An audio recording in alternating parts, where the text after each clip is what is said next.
my father gave me a deuce. In those days, my father was a gambler. So he carried the $2 bills, you remember that? And he said, you wrap this $2 bill around your driver's license. I said, why? He said, you'll find out. No matter where I went, at least twice a week, a cop would pull me over. I'd say, what did I do? He'd say, don't talk, just shut up. And I'd hand him the deuce, and he'd say, go home. That's how it was.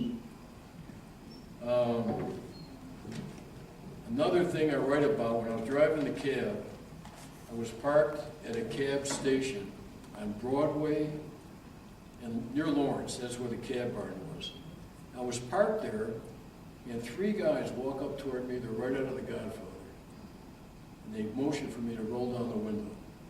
So I rolled down the window, and one guy puts his head in there, and he said, who are you going to vote for tomorrow for the president of the Cab Drivers Association? And I said, whoever you want me to. And he pinched my cheek. He said, good boy. He said, you vote for Joey Glimbo. I said, I will. So I voted for him twice.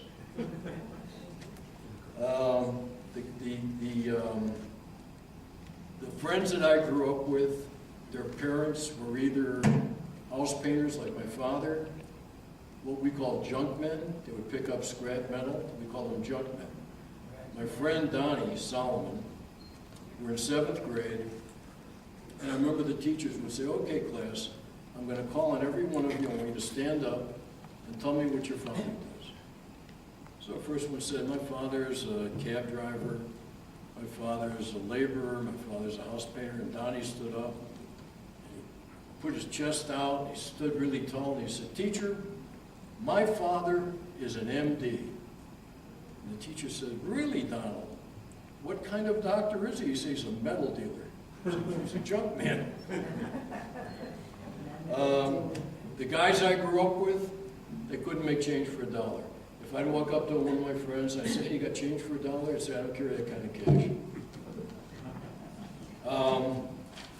When I was going to Roosevelt University, and I had 2 jobs. I was driving a cab, selling cash registers. I had a roommate, another cab driver. We paid $55 a month each for rent. I lived on Kenmore, east of Broadway. We lived like rats. It was $110 a month total. The bed came out of the wall. You're fighting the cockroaches. There was no kitchen. It was a hot plate. That's how we lived, like rats. But I never quit, and I knew eventually it would pay off. After I became an attorney, I had been practicing law a couple of years. I get a call from my father. He spoke broken English. And he said to me, mein Sohn, what kind of cases do you have? I said, funny you ask. I said, tomorrow I'm starting a murder. He said, oh, murder. He said, could I watch? I said, sure.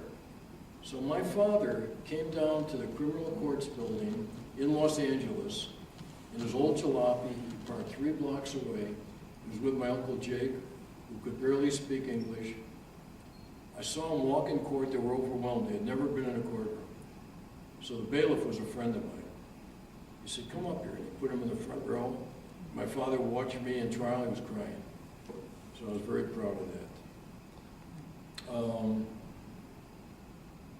Let's see. Did you win the case? No. No, I didn't win that one. I won a lot, but I didn't win that one. Speaking of winning now, I want to tell you, my wife here, she's a district attorney, and about 1.5 years ago, she prosecuted some neo-Nazis. And they were covered with swastikas, and in their trailer after they were arrested, the police found Nazi paraphernalia, Mein Kampf, other paraphernalia saying if you kill a black, you get 10 points and 2 swastikas, not swastikas on your chest. If you kill a Jew, you get 8 points and 1 swastika. And what they did is they killed a black man. They put him in the trunk of a car, they burnt him alive, these animals. And the ringleader was a woman, and my wife, who took good care of them, she was up against 6 lawyers, convicted them all of first-degree murder, and I wanted to go down and watch the closing argument. She said, no, you'll make me nervous. And she walked out the door, came back 2 minutes later, said, give me the Star of David. She took care of business. So I was really proud of that. So it was my father who motivated me. When I go tomorrow to Roosevelt High School, I'm going to tell these kids what happened to me. I was headed for the toilet, and they could do what I did. My sister, a couple years back, was shopping at Macy's, and she was at the cosmetic counter, and she said to the sales lady, she said, you're from Chicago, I can tell. And the woman said, I am. My sister said, I wonder if we know the same people. And the woman said, I'm older than you. My sister said, I have a brother, he's about your age, he's a lawyer. His name is Kenny Green. You know him? She said, well, I know Kenny Green. She said, but there's no way he'd be a lawyer, he'd be in Joliet. So, anything is possible. All you have to do is want it. So that's the kind of stuff I write about in my book. My book is available. It's $10. I'll be happy to sign it for you. They're also available at every Barnes & Noble, Barber's Bookstore, Amazon's. I'm even shopping for a screenplay. You never know. But when I wrote the book, by the way, I never expected to sell one book. I wrote the book for myself because I thought I had an unusual life. I wrote it for myself, my son, who, by the way, 3 weeks ago became a doctor, a PhD. So I thought I'd give it to relatives, my 90-year-old aunt, and the book took off, and I'm selling tons of books. I'm very happy about that. And some people have asked me how I wrote it. I am a trial lawyer. I've had over 100 jury trials. I make a living speaking like this, but I didn't have any formal training in writing. So what I did is I went to Starbucks. I went every day. I gave myself a time limit of 2 hours a day. I drank a lot of coffee, and then I gave myself a deadline of 3 months, and I did it. I wrote it. I have a really good memory. I did it the old-fashioned way. Legal pad and a pen, and I wrote the book.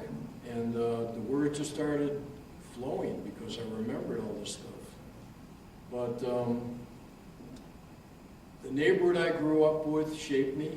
I am what I am because of the people I grew up with, the neighborhood I grew up with, and I wouldn't trade it for anything. And it's all in my book, and I hope you enjoy it, and I'm very honored that you came, and I thank you very much.